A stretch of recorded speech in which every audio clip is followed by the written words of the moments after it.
ओम नमो भगवते वासुदेवाय। स्कंद पुराण के अंतर्गत प्रभास खंड में द्वारिका महात्म्य का आज 17वां अध्याय है। द्वारिकापुरी तथा श्री कृष्ण दर्शन का महात्म्य। आज की कथा में भगवान के दर्शन का महात्म्य हम लोग सुनेंगे। ईश्वर की लीला में अगर आनंद आ रहा है तो हमारे साथ बने रहिए, अवश्य ही आपको आनंद की अनुभूति होगी। बिना किसी लाग लपेट के सीधे चलते हैं कथा की ओर। प्रहलाद जी कहते हैं, ब्रह्मा और शिव आदि भी जिनके चरणार बिंदों की वंदना करते हैं, वे भगवान श्री कृष्ण जहाँ निवास करते हैं वह द्वारकापुरी सब कुछ देने वाली तथा सर्वज्ञ है। द्वारिका के प्रभाव से कीट पतंग पशु पक्षी तथा सर्प आदि योनियों में पड़े हुए समस्त पापी भी मुक्त हो जाते हैं।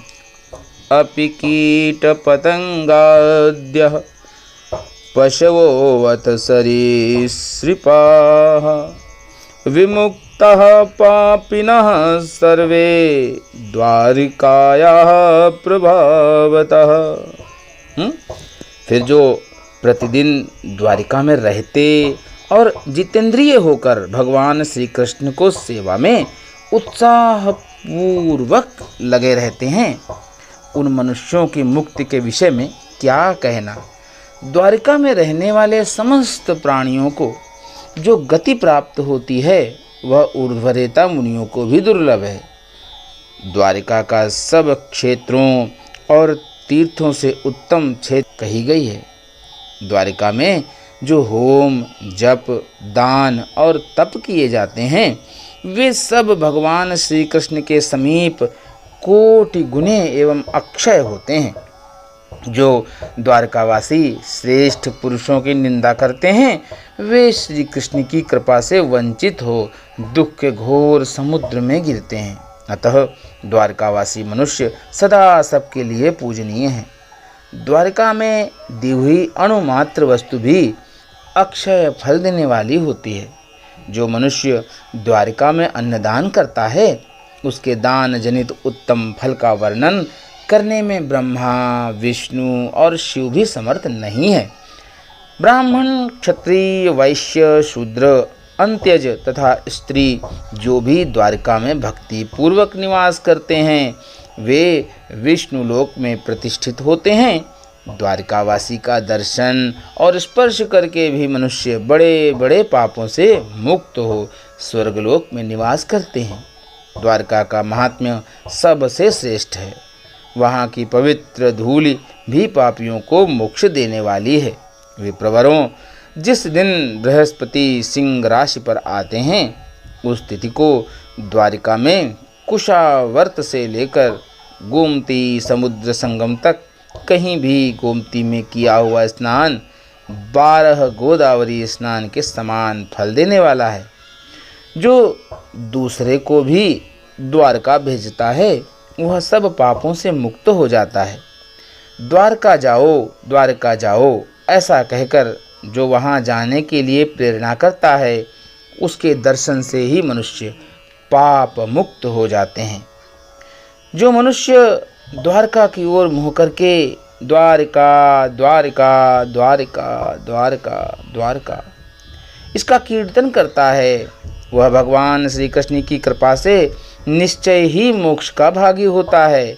द्वारका पुण्यमयी गोमती रुक्मिणी देवी तथा भगवान श्री कृष्ण का जो लोग प्रतिदिन स्मरण करते हैं वे द्वारका के पुण्यफल के भागी होते हैं। जो सहस्त्रों योजन दूर रहकर भी अपनी बुद्धि में ऐसे विचार लाता है कि मैं द्वारका जाऊंगा और द्वारिकानाथ जी का दर्शन करूंगा, उसका मुँह देखने से महापातकी मनुष्य भी मुक्त हो जाते हैं। समस्त लोगों को पवित्र करने वाले श्री कृष्ण भक्त धन्य हैं, समस्त लोगों के लिए वंदनीय हैं। भगवान श्री कृष्ण के दर्शन से जो पुण्य प्राप्त होता है उसका वर्णन सर्वज्ञ विद्वान तथा शेषनाग भी नहीं कर सकते।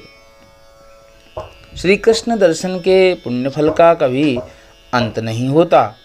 इस लोक में जो बड़े बड़े पापी हैं वे भी द्वारिका में भगवान श्री कृष्ण का दर्शन करके सब पापों से मुक्त हो जाते हैं।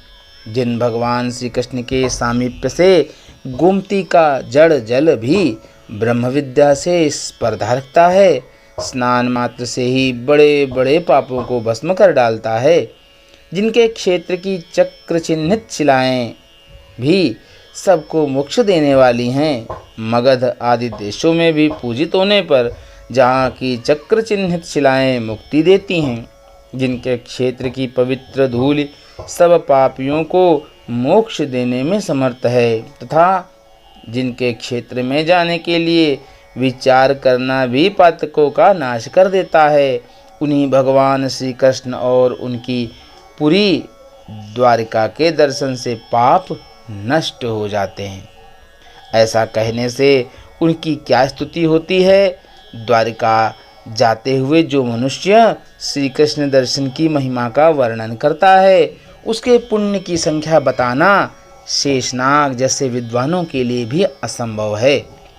जहाँ श्री कृष्ण दर्शन की महिमा बताने से भी पाप नष्ट हो जाता है, वहाँ साक्षात श्री कृष्ण के दर्शन से कितना पुण्य होता है, इसकी गणना कौन करेगा। संसार में वे मनुष्य धन्य हैं जो हर्षोल्लास में भरकर भगवान श्री कृष्ण का दर्शन करते हैं।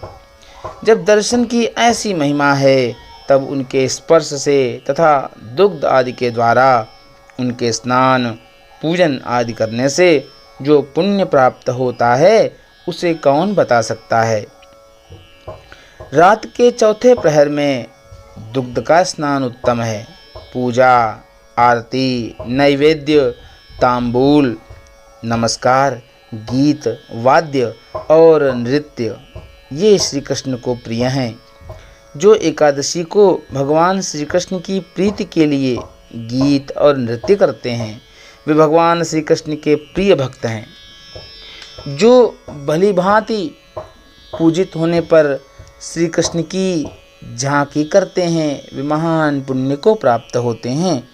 श्री कृष्ण की महापूजा करने वाले को अनंत पुण्य प्राप्त होता है।